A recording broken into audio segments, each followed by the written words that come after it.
U.S. under fire at UN meeting on Iran protests. A UN Security Council meeting on Friday to discuss recent protests in Iran turned into criticism of the U.S. for requesting to meet on what some member states said was an internal issue for Tehran.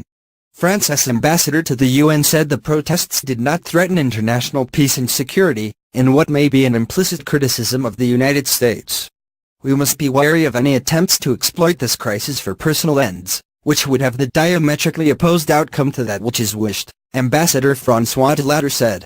However worrying the events of the last few days in Iran may be, they do not constitute per se a threat to international peace and security. Demonstrations erupted in Iran over a week ago after the government announced plans to raise fuel prices and cut monthly cash handouts to lower-income Iranians. The unrest spread over 80 cities and towns and has resulted in 22 deaths and more than 1,000 arrests, according to Iranian officials. The U.S. ambassador to the UN, Nikki Haley, said Iran was on notice, after listing what she referred to as slogans chanted by Iranian protesters.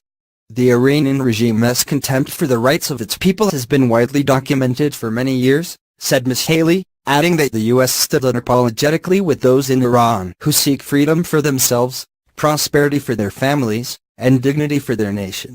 We will not